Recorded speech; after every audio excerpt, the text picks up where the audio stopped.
धन्यवाद। हिंदी में बोले? हाँ हिंदी में बोल दीजिए। नहीं रिवर्स कर दीजिए, पूरा हिंदी में बोल देता हूँ। देखिए ये एच बॉम्ब तो नहीं है, एच बॉम्ब आ रहा है, हाइड्रोजन बॉम्ब आ रहा है। ये एक और उदाहरण है वोट चोरी का। पिछली बार मैंने आपको एडिशंस के बारे में बताया था, ये हम आपको डिलीशंस के बारे में दिखा रहे हैं और सबूत के साथ हम आपको दिखाएंगे कि ये जो डिलीशंस हुए हैं ये सेंट्रलाइज तरीके से कॉल सेंटर के प्रयोग करके, सॉफ्टवेयर के प्रयोग करके किए गए।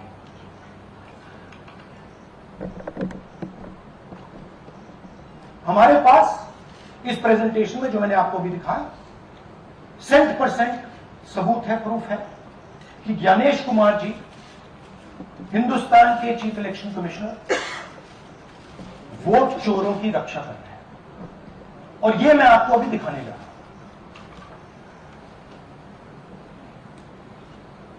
हर इलेक्शन में हमें रिपोर्ट आती थी कि वोटर्स डिलीट हो रहे हैं, कांग्रेस वोटर्स डिलीट हो रहे हैं, ऑपोजिशन के वोटर्स डिलीट हो रहे हैं, दलित वोटर्स डिलीट हो रहे हैं, आदिवासी हो रहे हैं, माइनॉरिटी वोटर्स डिलीट हो रहे हैं, ओबीसी वोटर्स डिलीट हो रहे हैं। मगर जब डिलीट होते हैं ऑपोजिशन के ही होते हैं। कर्नाटक में आलम कंस्टिट्यूंसी है, यहां पे चोरी पकड़ ली, कोइंसिडेंस से पकड़ी। वहां की जो बीएलओ थी उसने देखा कि उसके रिश्तेदार को डिलीट कर दिया गया। जैसे चोरी पकड़ी जाती है, कोई छोटी सी गलती हो जाती है, हटा जाती है। अलंग में 6018 वोटर्स डिलीट हुए, उसमें से इनकी रिश्तेदार, उन्होंने पता लगाया कि मेरे रिश्तेदार को डिलीट किसने किया। पता लगा कि पड़ोसी ने रिश्तेदार को डिलीट किया। बीएलओ ने जाके पड़ोसी से पूछा कि भैया आपने मेरे रिश्तेदार को क्यों डिलीट किया? पड़ोसी ने कहा मैंने तो नहीं किया। बीएलओ सस्पिशियस हो गई, शक पड़ा, उसने प्रोसेस चालू कर।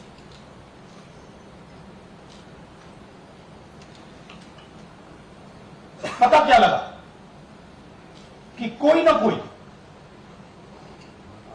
किसी ने अलंग में वोटर डिलीशन सिस्टमैटिकली ऑर्गेनाइज तरीके से, सेंट्रलाइज तरीके से किया। हमें यह नहीं मालूम कि अलंग में कितने वोटर डिलीट हुए, क्योंकि इससे बहुत ज्यादा हो सकते हैं। 6000, तकरीबन 6000 पकड़े गए, उस पर इन्वेस्टिगेशन हो गया। क्या पता लगा कि फाइलिंग ऑटोमेटिकली ऑनलाइन हो रही है। मोबाइल नंबर्स कर्नाटक के नहीं यूज हो रहे, मोबाइल नंबर्स दूसरी स्टेट के यूज हो रहे हैं। इनफैक्ट कर्नाटक के नंबर थे ही यूज। मतलब आप दिल्ली में बैठे डिलीट कर रहे हो, आपका नंबर तमिलनाडु का है। आप गुड़गांव में डिलीट कर रहे हो, आपका नंबर झारखंड का है। और जब हम चेक कर रहे हैं कि भैया आपका नंबर है, तो आपका नंबर है ही किसी और का नंबर। और टारगेट करके कांग्रेस वोटर्स को डिलीट किया। ये गोदाबाई जी है, इनके नाम पर 12 वोटर्स डिलीट किए गए।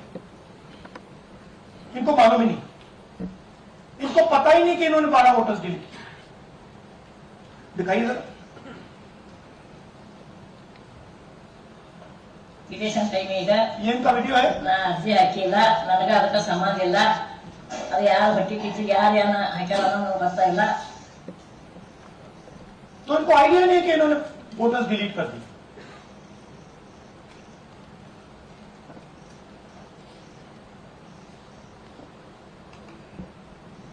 ये सारे के सारे जो नंबर्स हैं, ये कर्नाटक के नंबर्स नहीं, ये अलग अलग स्टेट्स के नंबर्स हैं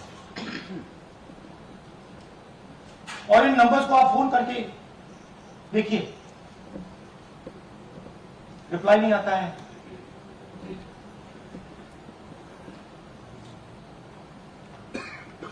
तो सवाल यह है कि किसके नंबर्स हैं, ये किसने ऑपरेट किए, जब इन्होंने ऑपरेट किए ये कहां थे,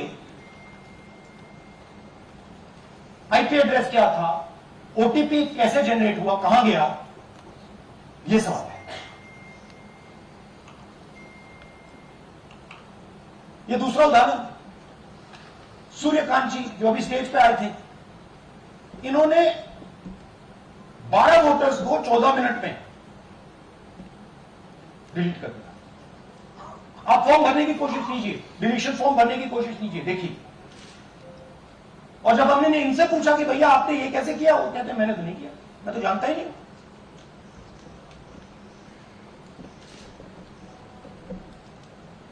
बबीता चौधरी जी का इन्होंने एक नाम डिलीट किया, यहां खड़ी है बबीता जी, यहां है, सूर्यकांत जी यहां है, आ जाइए जरा स्टेज पे, एक सेकंड आ जाइए, ये दोनों खड़े हैं यहां पे, सूर्यकांत जी, बबीता जी। इनको मालूम ही नहीं कि इन्होंने डिलीट किया। Thank you. नागराज जी, इन्होंने 2 एप्लीकेशन 36 सेकंड में फाइल कर दी। और मजे की बात देखिए, ये 4 बजे सुबह उठ के फाइल कर रहे हैं। पता नहीं क्या हुआ, 4 बजे सुबह कहा कि भैया मैं 2 वोटर को डिलीट कर दूंगा, और कितने 36 सेकंड में डिलीट करने फिर सो गए।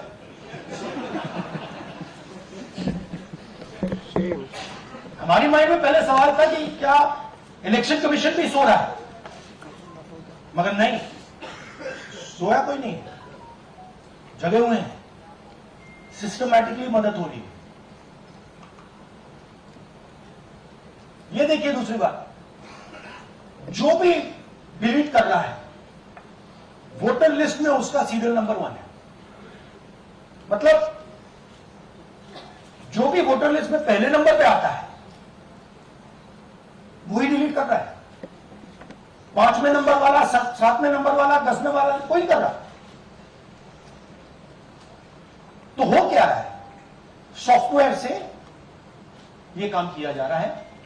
सॉफ्टवेयर प्रोग्राम कह रहा है पहला नाम निकालो और इसका प्रयोग करके डिलीट करो।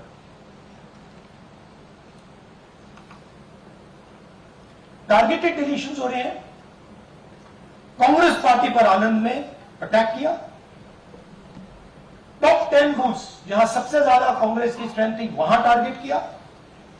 और 2018 में पिछले इलेक्शन में 10 में से 8 बूथ कांग्रेस पार्टी जीती और इन 8 में से इन्होंने 6000 लोग उड़ाने की कोशिश की। ये कोइंसिडेंस नहीं था, ये प्लान था और ये सेंट्रलाइज तरीके से किया जा रहा है। अब मैंने बहुत बड़ी बात बोली, चीफ इलेक्शन कमीशन के बारे में मैंने बोला कि ये व्यक्ति वोट चोरों की रक्षा करता है। जो भी मैं यहां बोल रहा हूं 100% प्रूफ के साथ, सबूत के साथ बोल रहा हूं। ठीक है। और मैं अभी आपको दिखाना चाहता हूं कि मैं ये शब्द क्यों बोल रहा हूं और किस बेसिस पे बोल रहा हूं। आपको अपनी आंखों से ये दिखेगा। कर्नाटका सीआईडी ने केस चालू किया कि वोटर कौन है, ये फोन किसके हैं, ये आईपी एड्रेस क्या है, ओटीपी कहां गया, इन चीजों के बारे में इन्वेस्टिगेशन शुरू होती है। कर्नाटक सीआईडी ने हिंदुस्तान के इलेक्शन कमीशन को 18 चिट्ठियां लिखी। हमें आप ये इंफॉर्मेशन दीजिए, बिल्कुल क्लियर है, डेस्टिनेशन आईपी दीजिए, डिवाइस डेस्टिनेशन पोर्ट दीजिए, ओटीपी ट्रेल दीजिए, फोन नंबर्स दीजिए, फोन नंबर्स के मालिकों के नाम दीजिए। क्लियरली पूछा है, नो आंसर। 18 चिट्ठी CID Karnataka, no answer from chief election commission, no answer from election commission. Timeline देखिए,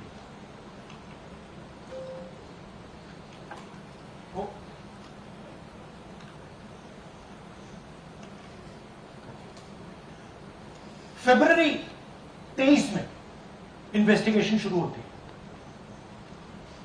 मार्च 23 में कर्नाटका सीआईडी चिट्ठी लिखती है ईसीआई को कि हमें सारे डिटेल्स दे दीजिए। अगस्त में इनकंप्लीट डिटेल्स दी जाती है, जिससे कोई इन्वेस्टिगेशन आगे नहीं बढ़ेगा। जिन चीजों की जरूरत थी वो नहीं दी, जिसकी जरूरत नहीं थी वो सारी दे दी। पहला सबूत। दूसरा सबूत, 18 बार रिमाइंडर लेटर गए हैं। आपको अगर सीआईडी एक बार लेटर भेज दे और आप नहीं गए, आप जानते हो क्या होगा। यहां पे इलेक्शन कमीशन को 18 बार लेटर गए हैं, कुछ नहीं हुआ है।